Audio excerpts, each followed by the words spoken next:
আজ 12 রবিউল আউয়াল সোমবার পবিত্র ঈদে মিলাদুন্নবী সাল্লাল্লাহু আলাইহি সাল্লাম। মুসলমানদের জন্য একই সঙ্গে আনন্দ ও বেদনার একটি দিন। মহানবী হযরত মুহাম্মদ সাল্লাল্লাহু আলাইহি সাল্লামের জন্ম ও ওফাতের দিন। দিনটি মুসলিম উম্মার কাছে পবিত্র ঈদে মিলাদুন্নবী সাল্লাল্লাহু আলাইহি সাল্লাম নামে পরিচিত। 570 খ্রিস্টাব্দের এই দিনে আরবের মক্কা নগরীর সম্ভ্রান্ত কুরাইশ বংশে মা আমিনার কোল আলো করে জন্ম নিয়েছিলেন বিশ্বনবী হযরত মুহাম্মদ সাল্লাল্লাহু আলাইহি সাল্লাম।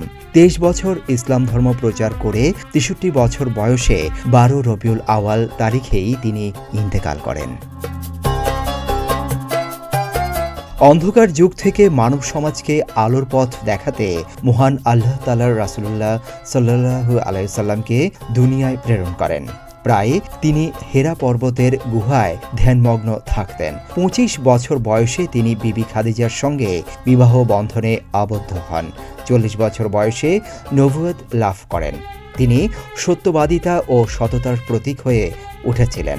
শান্তি প্রতিষ্ঠার ক্ষেত্রে স্থাপন করেছিলেন অনন্য নজির। ক্ষমতাশীলতা, বিনয়, দানশীলতা, সহিষ্ণুতার জন্য তিনি মহামানব হিসেবে স্বীকৃতি লাভ করেন। শুধু আধ্যাত্মিক শিক্ষা নয়, কল্যাণ রাষ্ট্র প্রতিষ্ঠারও অগ্রদূত ছিলেন তিনি। তার প্রতিষ্ঠিত ইসলামী রাষ্ট্র মদিনা কল্যাণ রাষ্ট্রের প্রথম উদাহরণ। সর্বশেষ নবী ও রাসূলের জন্ম ও ওফাতের স্মৃতি বিজড়িত পবিত্র ঈদে মিলাদুন্নবী সাল্লাল্লাহু আলাইহি সাল্লাম মুসলমানদের জন্য অত্যন্ত পবিত্র ও মহিমান্বিত একটি দিন। ধর্মীয় ভাবগাম্ভীর্যের সঙ্গে বিশেষ মর্যাদায় দিনটি পালিত হয়। বাংলাদেশে এই দিনে সাধারণ ছুটি থাকে।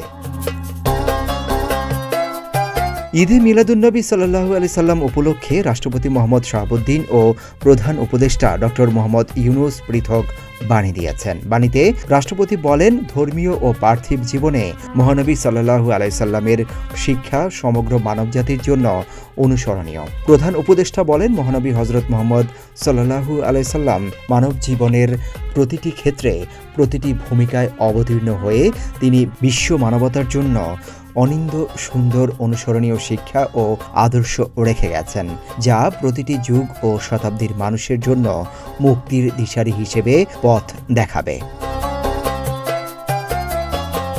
যথাযথ মর্যাদায় পবিত্র ঈদে মিলাদুন্নবী সাল্লাল্লাহু আলাইহি সাল্লাম পালনের জন্য সরকার বিভিন্ন রাজনৈতিক দল ও সংগঠন নানা কর্মসূচি হাতে নিয়েছেন।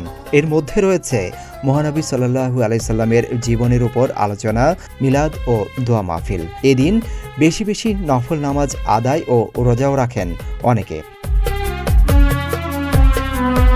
দিনটি উপলক্ষে ইসলামিক ফাউন্ডেশন পক্ষকাল ব্যাপী অনুষ্ঠানমালা আয়োজন করেছে। গতকাল রবিবার বাদ মাগরিব বাইতুল মোকাররম জাতীয় মসজিদের পূর্ব গেটে ধর্ম বিষয়ক মন্ত্রণালয়ের উপদেষ্টা আফম খালিদ হোসেন প্রধান অতিথি হিসেবে অনুষ্ঠানমালার উদ্বোধন করেন।